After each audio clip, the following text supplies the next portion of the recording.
Psoriasis ಅಂದ ತಕ್ಷಣ ಇದೇನು ಲೈಫ್ ಟೈಪ್ ಇರುತ್ತಾ ಹೇಗೆ ಅನ್ನೋ ರೀತಿ, ಬಿಕಾಸ್ ಹೋಮಿಯೋ ಕೇರ್ನಲ್ಲಿ ಏನಾದರೂ ಚಿಕಿತ್ಸೆಯನ್ನು ತಗೊಂಡಾದಾಗ ಕಂಪ್ಲೀಟ್ ಕ್ಯೂರ್ ಆಗುತ್ತಾ ಅಥವಾ ಮತ್ತೆ ರಿಯಕರೆನ್ಸ್ ಆಗುವಂತಹ ಚಾನ್ಸಸ್ ಇದೆಯಾ, ಈ ಕುರಿತು ಹೇಳೋದಾದರೆ? ಈ ಕಾಯಿಲೆ ಇರೋ ನೇಚರೇ ಹೀಗೆ, ರಿಲ್ಯಾಪ್ಸಸ್ ಮತ್ತು ರೆಮಿಷನ್ಸ್ಗಳು ಇದ್ದೇ ಇರುತ್ತೆ. ಸೊ ಯಾವ ಪೇಷಂಟು ಕೂಡ ನಮಗೆ ಫಸ್ಟ್ ರ್ಯಾಶ್ ಅಪಿಯರ್ ಆದಾಗಲೇ ಕ್ಲಿನಿಕ್ಕಿಗೆ ಬಂದಿರೋರೇ ಇಲ್ಲ. ಸೊ ಹೋಮ್ ರೆಮಿಡೀಸ್ ಮಾಡ್ಕೋತಾರೆ, ಓವರ್ ದ ಕೌಂಟರ್ ಮೆಡಿಸಿನ್ಸ್ ತಗೊಂಡು ರಿಲೀಫ್ನ ತಗೊಂಡಿರ್ತಾರೆ. ಯಾವಾಗ ಇದು ರಿಲ್ಯಾಪ್ಸಸ್ ಆಗ್ತಾ ಹೋಗುತ್ತೋ, ರಿಕರ್ ಆಗ್ತಾ ಹೋಗುತ್ತೋ ಅವಾಗ ಎಚ್ಚೆತ್ಕೋತಾರೆ. ಸೊ ಇಟ್ ಸಮಥಿಂಗ್ ಸೀರಿಯಸ್ ಅಂತ. ಸೊ ಈ ಕಂಡೀಷನಲ್ಲಿ ಬಂದಾಗ ನಾವೇನು ಮಾಡ್ತೀವಿ, ಎಷ್ಟು ಡ್ಯೂರೇಷನಿಂದ ಇದೆ ಇದನ್ನೆಲ್ಲ ಅನಲೈಸ್ ಮಾಡಿ ನಾವು ಮೆಡಿಸಿನ್ಸ್ ಕೊಡೋದ್ರಿಂದ they can expect long lasting relief without any side effects. So over the years ನಾವು ಹಚ್ಚಿದ್ದೇ ಆಯಿಂಟ್ಮೆಂಟ್ ಹಚ್ತಾ ಇರ್ತೀವಿ, ಬಟ್ ಆ ಟೈಮಿಗೆ ಕಡಿಮೆ ಆಗಿರುತ್ತೆ, ಬಟ್ ಬೇರೆ ಎಲ್ಲೋ ಪ್ಯಾಚಸ್ ಬರ್ತಾ ಇರುತ್ತೆ.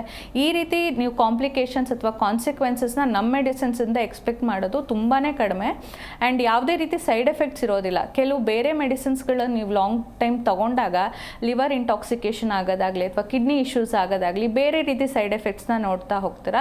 ನಮ್ಮ ಮೆಡಿಸಿನ್ಸ್ ಆ ರೀತಿ ಏನೂ ಮಾಡೋದಿಲ್ಲ. ಆ್ಯಂಡ್ ಜೊತೆಲಿ ಲಾಂಗ್ ಲಾಸ್ಟಿಂಗ್ ರಿಲೀಫ್ನ ನೀವು ಎಕ್ಸ್ಪೆಕ್ಟ್ ಮಾಡ್ತಾ ಹೋಗ್ಬೋದು. ಸೊ ಇದ್ರ ಬಗ್ಗೆ ಎಲ್ಲ ಅವೇರ್ನೆಸ್ ಕ್ರಿಯೇಟ್ ಮಾಡಬೇಕು ಅಂತಲೇ ಎವ್ರಿ ಇಯರ್ 29th ಅಕ್ಟೋಬರ್ಗೆ ವರ್ಲ್ಡ್ ಸೋರಿಯಾಸಿಸ್ ಡೇ ಅಂತ ಹೇಳ್ಬಿಟ್ಟು ಸೆಲೆಬ್ರೇಟ್ ಮಾಡ್ತಾರೆ. ಎವ್ರಿ ಇಯರ್ ಒಂದು ಥೀಮ್ ಇರೋವಂಥದ್ದು. ಸೊ ಈ ಲಾಸ್ಟ್ ಇಯರ್ ಥೀಮ್ ಇದ್ದಿದ್ದು ಬರೀ ಸೋರಿಯಾಸಿಸ್ ಇರೋ ಪೇಷಂಟ್ಸ್ನ ಫೋಕಸ್ ಮಾಡಿರಲಿಲ್ಲ, ಅವ್ರ ಫ್ಯಾಮಿಲಿನೂ ಕೂಡ ಫೋಕಸ್ ಮಾಡ್ತಾ ಹೋಗಿದ್ರು. ಸೊ ಏನಾಗುತ್ತೆ ಅಂದರೆ ಈ ಕಾಯಿಲೆಯಿಂದ ಬಳಲ್ತಾ ಇರೋರಿಗೆ ಬರೀ ಪೇಷಂಟಿಗೆ ಅಷ್ಟೇ ತೊಂದರೆ ಆಗಿರೋದಿಲ್ಲ, ಪೇಷಂಟ್ ಡಿಪೆಂಡೆಂಟ್ಸ್ಗೂ ಕೂಡ ಇದು ಸಮಸ್ಯೆ ಆಗಿ ಬರೋವಂಥದ್ದು. ಸೊ ಅಂಥವರಲ್ಲಿ ಅವೇರ್ನೆಸ್ ಕ್ರಿಯೇಟ್ ಮಾಡೋದಾಗಲಿ, ಈ ಕಾಯಿಲೆಯಿಂದ ಹೇಗೆ ನಾವು ಗುಣಮುಕ್ತರಾಗ್ಬೋದು ಅಥವಾ ಹೇಗೆ ಪ್ರಿವೆಂಟ್ ಮಾಡ್ಬೋದು ಅನ್ನೋದ್ರ ಬಗ್ಗೆ ಎಲ್ಲ ಅವೇರ್ನೆಸ್ ಕ್ರಿಯೇಟ್ ಮಾಡೋಕ್ಕೆ ವರ್ಲ್ಡ್ ಸೋರಿಯಾಸಿಸ್ ಡೇ ಅನ್ನೋದು ಅಕ್ಟೋಬರ್ 29th ಸೆಲೆಬ್ರೇಟ್ ಮಾಡ್ತೀವಿ.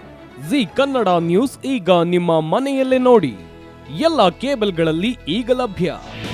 ನಿಮ್ಮ ನೆಚ್ಚಿನ ಜಿ ಕನ್ನಡ ನ್ಯೂಸ್ ಈಗ ಸನ್ ಡೈರೆಕ್ಟ್ ನಲ್ಲಿ number 292, Tata play number 1664, Jio TV number 1334, NXT digital number 30, in cable number 30, city networks 51, U digital number 162, GTPL number 17, Rockline telecommunications number 42, Shri Basaveshwara cable number 168, rural cable network 60, Vinayaka digital 57, Abhishek cable 821, city channel 53, Siddeshwara cable network 57, V4 digital Infotech 628, Surya digital networks 53, Gajanan digital number 836, Malnad infotech private limited number